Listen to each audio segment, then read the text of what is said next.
14ថ្ងៃផ្លាស់ប្ដូរជីវិតជាមួយការអនុវត្តច្បាប់ស្រូបទាញចា៎បងប្អូនទាំងអស់គ្នានេះគឺជាវិជ្ជាជីវិតដែលម៉ែរួយតែងតែនិយាយថានេះជាវិជ្ជាជីវិតឲ្យសុទ្ធចា៎ខ្ញុំគឺជាអ្នកដែលដកស្រង់ច្បាប់ស្រូបទាញដកស្រង់ការចែករំលែករបស់ម៉ែរួយ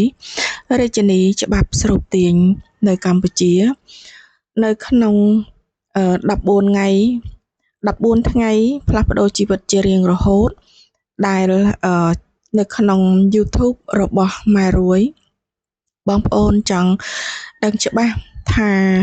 14ថ្ងៃផ្លាស់ប្ដូរជីវិតជារៀងរហូតរបស់ម៉ែរួយមានអ្វីខ្លះបងប្អូនអាចទៅមើលនៅក្នុង YouTube របស់គាត់បានណាហើយខ្ញុំក៏ឃើញថាវាល្អពេកហើយខ្ញុំក៏បានអនុវត្តខ្លួនឯងដែរដូច្នេះខ្ញុំក៏មានចិត្តចង់យកវិជ្ជាទាំងអស់នេះមកចែករំលែកដល់បងប្អូនបន្ត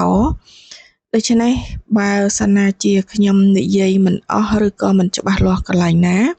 សូមបងប្អូនទៅមើល14ថ្ងៃផ្លាស់ប្ដូរជីវិតរបស់ម៉ែរួយ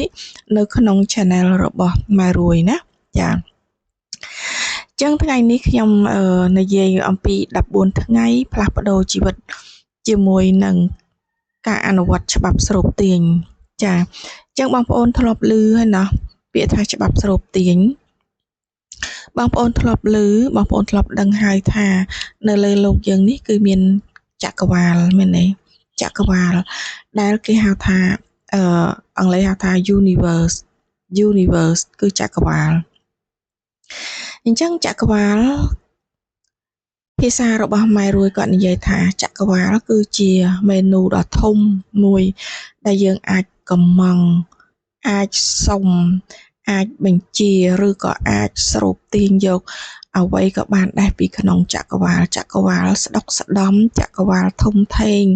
គឺបងប្អូនអាចស្នើសុំអាចកំងបានគ្រប់ពេលហើយតាមការប្រាថ្នារបស់បងប្អូនតែឲ្យបងប្អូនជឿថាពិតជាធ្វើបានថាបងប្អូនពិតជាអាចជឿទៅលើចក្រវាលបានណាចា៎អញ្ចឹងនៅក្នុងចក្រវាលនៅក្នុង universe គឺមានច្បាប់ជាច្រើនសូម្បីតែច្បាប់ធម្មជាតិរបស់យើងកាត់ចាស់ឈឺស្លាប់ក៏នៅក្នុងចក្រវាលដូចគ្នាអញ្ចឹងនៅក្នុងចក្រវាលនេះគឺមានច្បាប់ដ៏ធំមួយដែលយើងហៅថាច្បាប់ស្រូបទាញចា The Law of Attraction អញ្ចឹងច្បាប់ស្រូបទាញនេះដែលយើងយកមកនិយាយគឺច្បាប់ស្រូបទាញនេះគឺយើងចង់បានអ្វីគឺយើងស្រូបទាញយករបស់នោះមកជាកម្មសិទ្ធិរបស់យើងដោយយើងមិនចាំបាច់ទៅប្រឹងប្រែងឬក៏មិនចាំបាច់ទៅចំណាយពេលធ្វើដល់ទៅ5ឆ្នាំ10ឆ្នាំទើបបានលទ្ធផលទាំងអស់នោះមកទេអញ្ចឹងទាំងអស់នេះវាជាអភិនិហាវាជាផ្លូវកាត់នៃជីវិតដែលបងប្អូនប្រើហើយបានផលអញ្ចឹងបងប្អូនមើលម៉ែរួយគឺជារូបពិតជាសំណាកពិតដែលបងប្អូនអាចមើលបានម៉ែរួយគាត់ជាមិនគាត់កើតមកគាត់ពីដើមឡើយគាត់ក៏មិនមែនជាអ្នកមានស្ដុកស្ដំអ្វីដូចសពថ្ងៃដែរហើយម៉ែរួយគាត់ប្រកាសយ៉ាងពិតប្រាកដគាត់ប្រកាសជារៀងរាល់ថ្ងៃថាគាត់ផ្លាស់ប្ដូរជីវិតពីមនុស្សធម្មតាពីមនុស្សដែលមិនមានអ្វីសោះคล้ายមកជាអ្នកមានคล้ายទៅជារាជិនីនៃច្បាប់ស្រូបទាញរាល់ថ្ងៃคล้ายទៅជាអ្នកលក់អនឡាញដ៏ល្បីគឺដោយសារតែគាត់ប្រើច្បាប់ស្រូបទាញគឺគាត់ប្រកាសក្តែងតែម្ដងអញ្ចឹងបងប្អូនស្គាល់ម៉ែរួយបងប្អូនតាម live របស់គាត់គឺគាត់និយាយគ្រប់ម៉ាត់ហើយ YouTube របស់គាត់ក៏គាត់និយាយគ្រប់វីដេអូទាំងអស់គាត់ថាគាត់មានបានដោយសារតែការប្រើច្បាប់ស្រូបទាញចា៎ដូច្នេះខ្ញុំក៏ចង់ចែករំលែកឲ្យបងប្អូនបានដឹងឲ្យបានយកទៅអនុវត្តបានផលទាំងអស់គ្នាអញ្ចឹងថ្ងៃនេះនៅក្នុង ច្បាប់ស្រូបទាញនៅក្នុង14ថ្ងៃផ្លាស់ប្ដូរជីវិតនេះគឺជាវគ្គមួយតាមពិតនៅក្នុងបោះម៉ែរួយគឺជា course online មួយដែលគាត់បើកសម្រាប់បង្រៀនអ្នកដែលរៀនច្បាប់ស្រូបទាញជាមួយគាត់ចា៎អញ្ចឹងឥឡូវខ្ញុំក៏ចែករំលែកជូនបងប្អូនថា14ថ្ងៃផ្លាស់ប្ដូរជីវិតជាមួយនឹងការអនុវត្តច្បាប់ស្រូបទាញនេះតើផ្លាស់ប្ដូរយ៉ាងម៉េចខ្លះហើយឥឡូវនេះគឺចាប់ផ្ដើមនៅថ្ងៃទី1តែម្ដងគឺ day 1ចាអញ្ចឹង day 1នេះសម្រាប់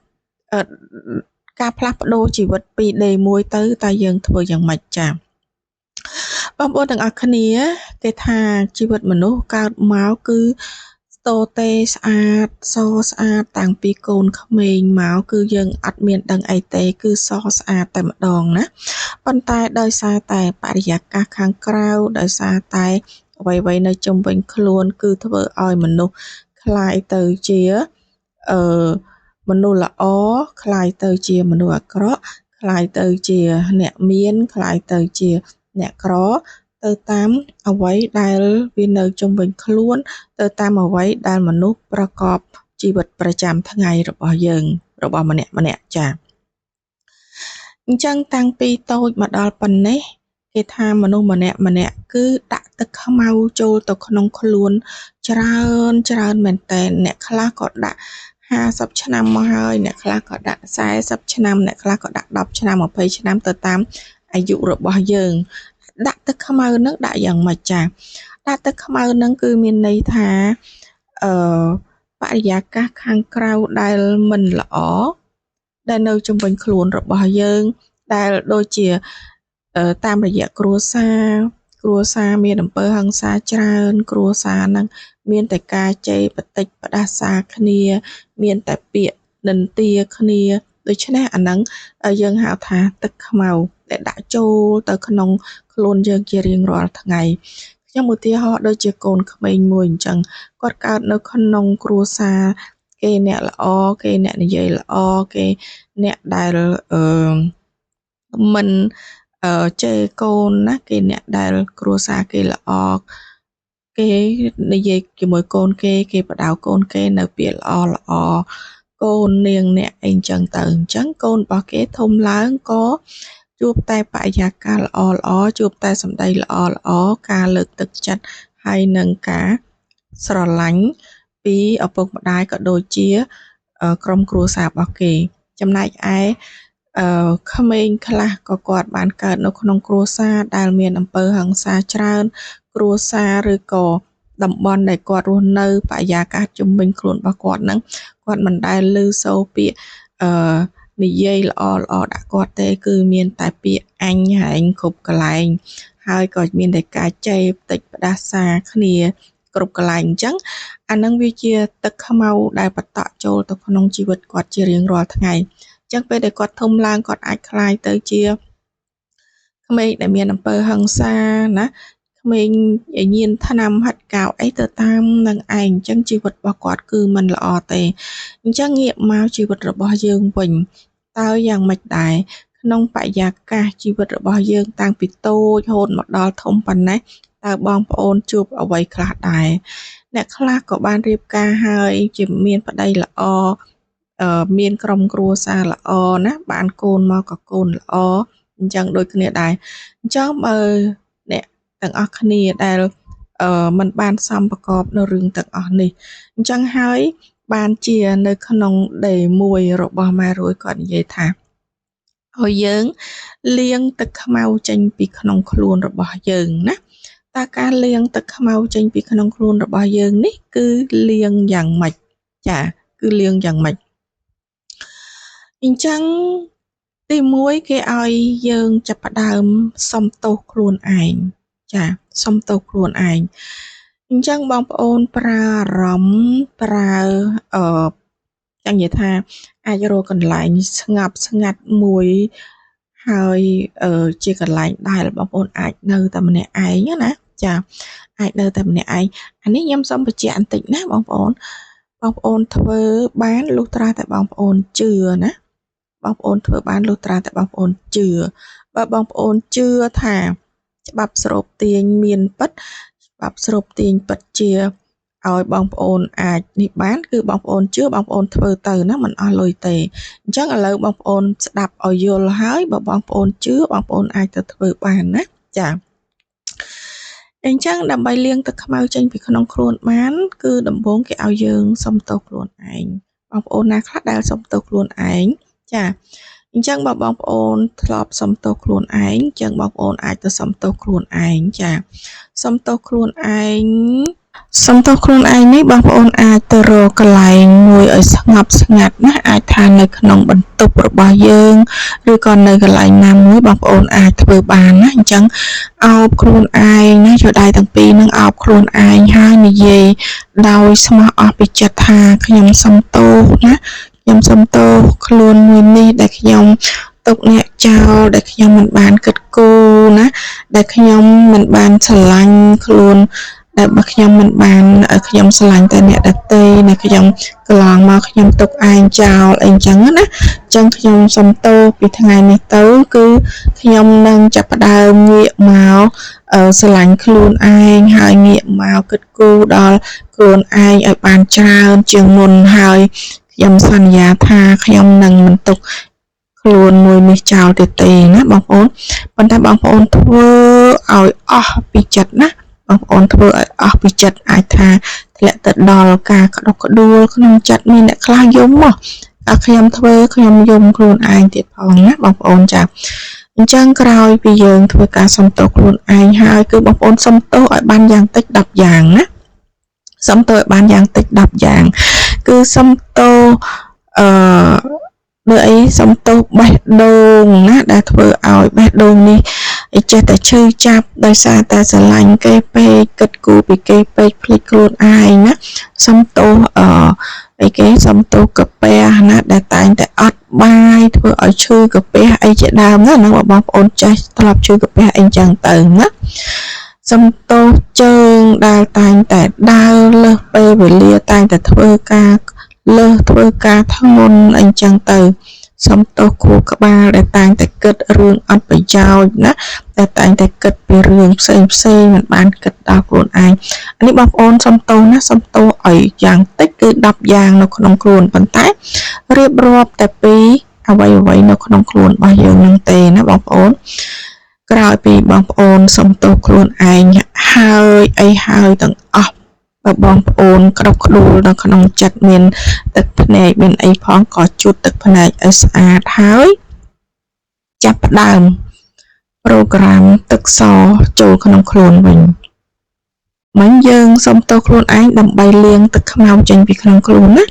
បន្ទាប់មកមានន័យថាខ្លួនយើងនឹងគឺស្អាតទៅទេអត់មានអ្វីនៅក្នុងខ្លួនទៀតទេមែនទេអត់មានអ្វីនៅក្នុងខ្លួនទៀតទេអញ្ចឹងពេលហ្នឹងបងប្អូនប្រូក្រាមដាក់ទឹកសចូលបងប្អូនចង់បានអ្វីពីចក្រវាលបងប្អូនចង់បានអ្វីពីខ្លួនរបស់យើងបងប្អូនចង់បានអ្វីនៅថ្ងៃអនាគតឬក៏ចាប់ពីថ្ងៃនេះតទៅគឺបងប្អូនអាចប្រូក្រាមថ្មីដាក់ចូលទៅអញ្ចឹងការប្រូក្រាមនេះដំបូងមកគេឲ្យយើងចាប់ផ្ដើមអរគុណចាអរគុណឲ្យបានយ៉ាងតិច10យ៉ាងដូចគ្នាអរគុណចំណឹកដឹងបុណ្យគុណខ្លួនរបស់យើងនឹងមុនគេចាអរគុណខ្លួនឯងអរគុណអវយវៈទាំងអស់ណាអរគុណខួរក្បាលអច្ឆរិយៈរបស់ខ្ញុំដែលជួយឲ្យខ្ញុំគិតអ្វីបានងាយណាអរគុណដៃអរគុណជើងអរគុណដៃរបស់ខ្ញុំដែលតែងតែជួយចាប់ការងារធំតូចរបស់ខ្ញុំអាចធ្វើបានគ្រប់យ៉ាងអរគុណជើងដែលអាចជូនខ្ញុំទៅបានគ្រប់ទីកន្លែងអរគុណដងខ្លួនអរគុណសក់ភ្នែកសក់ខ្ញុំស្អាតអីចឹងទៅសើអរគុណឲ្យទៅសើខ្លួនឯងទាំងអស់ណាអានេះគឺជាវិធីដែលលាងទឹកខ្មៅចេញហើយដាក់ទឹកខ្មៅចូលវិញអញ្ចឹងបងប្អូនវីដេអូនេះបងប្អូនអាចស្ដាប់ម្ដងជាពីរដងឲ្យយល់ណាស្ដាប់ឲ្យយល់ហើយបានយើងទៅធ្វើកើតណាបងប្អូនចាបងប្អូនស្ដាប់ឲ្យយល់ហើយចាំធ្វើកើតអញ្ចឹងពាក្យថាប្រូក្រាមនេះគឺយើងនិយាយនៅអ្វីដែលដែលយើងចង់បានអញ្ចឹងបងប្អូនចង់បានអីបងប្អូននិយាយចូលទៅជារៀងរាល់ថ្ងៃណាហើយ សម្រាប់ភាសាដែលនិយាយគឺបងប្អូនត្រូវប្រើភាសាបែបវិជ្ជមានទាំងអស់ដើម្បីឲ្យ subconscious mind របស់យើងដើម្បីឲ្យចិត្តរបស់យើងនេះដើម្បីឲ្យចិត្តដួងចិត្តដ៏ជ្រៅរបស់យើងនេះអាចទទួលយកបានជារៀងរាល់ថ្ងៃនៅអ្វីដែលបងប្អូនចង់បានណាបងប្អូនចង់បាននិយាយវាដដែលហ្នឹងទៅចាអញ្ចឹងក្នុង day មួយនេះគឺយើងធ្វើបែបហ្នឹងណាបងប្អូនសម្រាប់ការសំទោសខ្លួនឯងគឺយើងធ្វើតែម្ដងទេធ្វើតែនៅ day មួយនេះទេណាបងប្អូនតែសម្រាប់ការសំណឹកដឹងបុណ្យគុណការអរគុណការ program នេះ